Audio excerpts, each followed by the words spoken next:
그런데 내년부터 우리 정권에서 뭐라 그랬죠? 수능을 확대할 거야. 그래서 수능 전형이 확대가 됩니다. 그러면서 논술 비중이 축소가 돼요. 자, 논술 비중이 축소가 되면 그럼 정말 우수한 아이들은 어떻게 선발을 한다는 얘기지? 자, 여기 포인트인데요. 교육부에서 얼마 전에 논문 하나가 발표가 됐습니다. 장문의 계량적 평가 모델이 이제 연구가 논문으로 발표가 됐고요. 이 장문의 계량적 평가라는 건 뭐냐면요. 바꿔서 얘기하면요. 글을 쓴 걸 기계적으로 읽어서 이걸 자동으로 평가하는 시스템이 만들어졌다는 얘기입니다. 이게 실제로 이제 특허 출원 앞두고 있고요. 그리고 이 연구의 알고리즘은 이미 발표가 됐습니다. 그러면 어떻게 할까요? 네, 당연하죠. 수능에 글을 쓰는 과정이 포함될 겁니다. 실제로요. 작년 2019년 하반기에 EBS 뉴스에서 발표된 걸로 그리고 교육부에서 발표를 했었는데요. 2028년도 그러니까 지금 초등학교 4학년 정도 학생들이 수능을 볼 때에는요. 바칼로레아 과정이라고 해서 수능에서 작문하는 것을 평가를 할 수도 있다. 네, 원래 올해 이제 하반기에 발표 예정이었는데 지금은 이제 긴급 시국이다 보니까 발표가 좀 안 된 것 같아요. 2028년에 수능에 바칼로레아, 즉 작문 과정을 넣을 수 있다라는 예고를 했습니다. 그리고 실제로 그러한 연구 모델이 진행이 됐어요. 그러니까 논술 비중을 축소를 하고도 주요 대학에서 반발이 적었던 겁니다. 자, 그럼 여기까지 들으신 어머님들께서는 어떤 생각을 하셔야 되냐면요. 초등부 어머님 혹시 계시는지 모르겠는데요. 글을 읽히기만 했는데 이제 뭐 해야 되겠다? 쓰게 만들어야 되겠다. 중등부, 고등부 어머님들요. 정신 바짝 차리셔야 됩니다. 아이들이 지금 하는 수행평가, 그래 괜찮아라고 생각하시지만 이 수행평가의 내용 그리고 수행평가의 과정이 바로 수능을 준비하는 과정이 될 겁니다. 네, 그래서 정신 바짝 차리셔야 되고요. 그러면 이제 조금 더 깊이 있게 들어가 볼까요? 2015 개정 교육과정에서 이 처음에 제가 고등부 이제 말씀을 드리면서 뭐라고 말씀드렸냐면요. 문이과가 통합될 거예요. 그리고 대신에 2학년 올라가면서 1학년 11월 정도가 되겠네요. 1학년 11월 정도에 아이들이 인문, 사회, 공학, 그다음 자연, 의학보건 계열 뭐 이렇게 나눠서 6개의 계열로 쪼개질 거라고 말씀을 드렸습니다. 이 쪼개지면서 아이들의 배우는 교과목이 바뀝니다.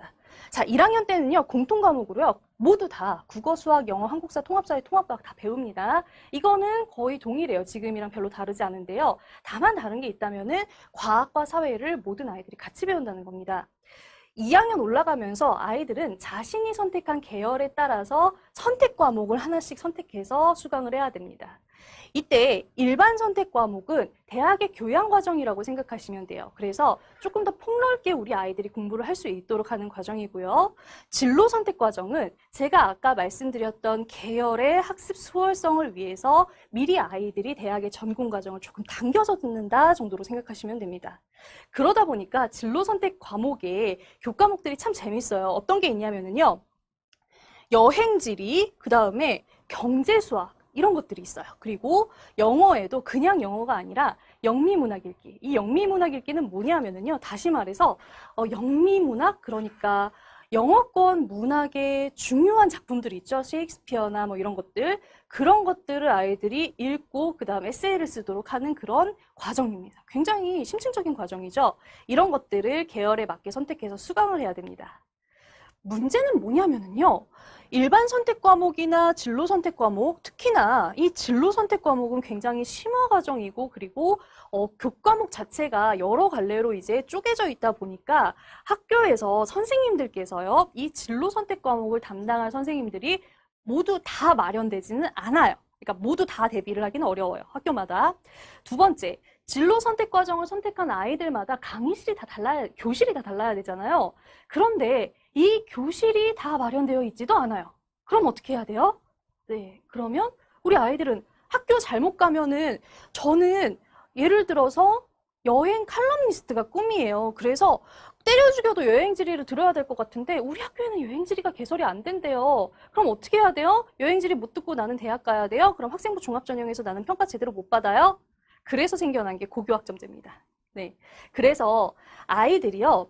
이러한 진로 선택 과목이나 일반 선택 과목을 충분히 선택할 기회를 주기 위해서 지역별로 거점 학교를 마련합니다. 그래서 예를 들어서 A 고등학교에서는 사회탐구 부분에서 A 고등학교에서 여행지를 개설했다. 그럼 B 고등학교에서는 사회문제 탐구를 개설하는 겁니다.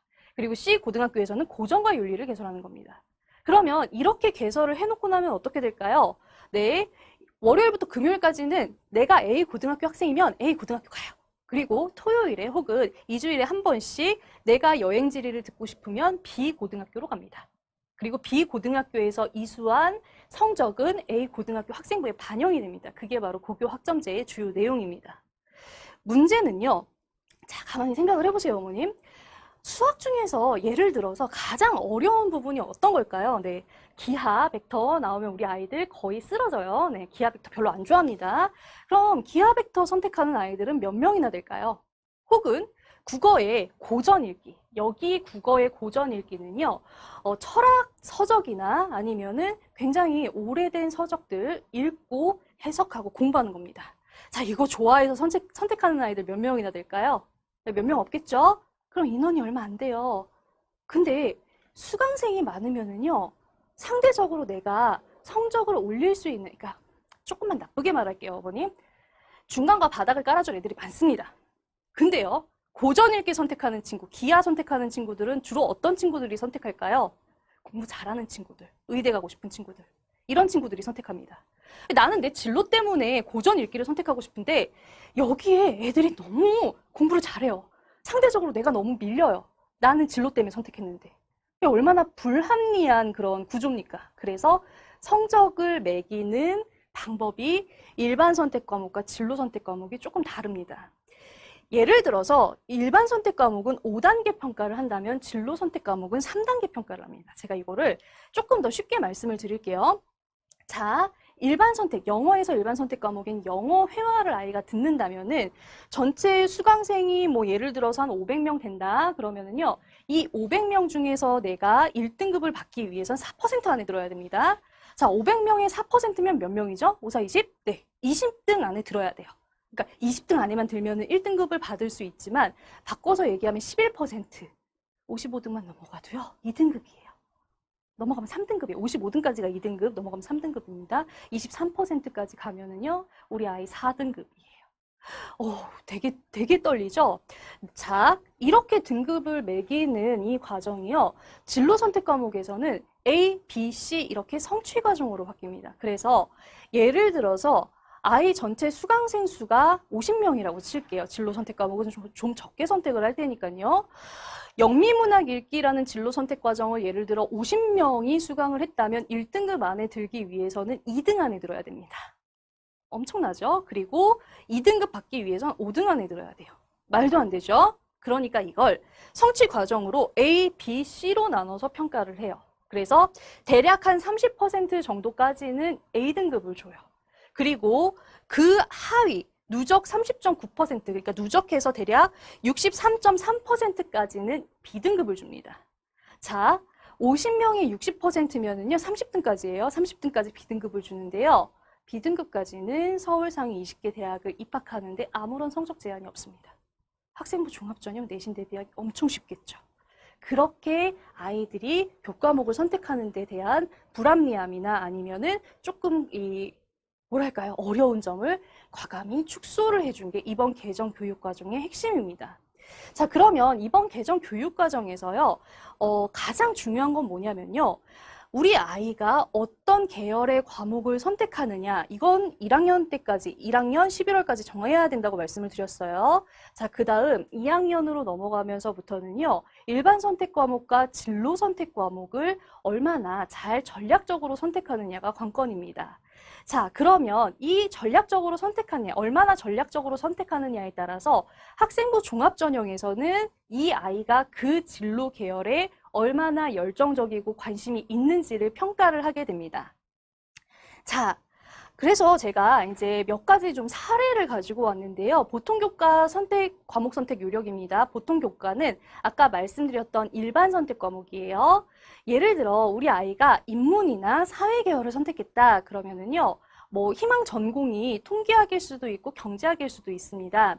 자, 이럴 때 인문사회 계열이라고 해서 나는 경제를 전공할 거니까 글쎄 뭘 해야 되나? 수학 뭘 해야 되지? 고민하지 마시고 미적분 선택하시면 좋아요. 자, 지금 제가 보여드리는 것 서울특별시 교육청 교육연구정보원의 이 공식적인 발표입니다. 자, 그 다음에 자연 계열의 경우에 내가 천문학을 전공하고 싶어 그럴 때에는요. 추천 과목은 과학에서 물화생지 어떤 거 선택해도 관계없다는 얘기예요. 근데 진로에 따른 진로 선택 과목은 조금 달라집니다. 예를 들어서 상경 계열이다.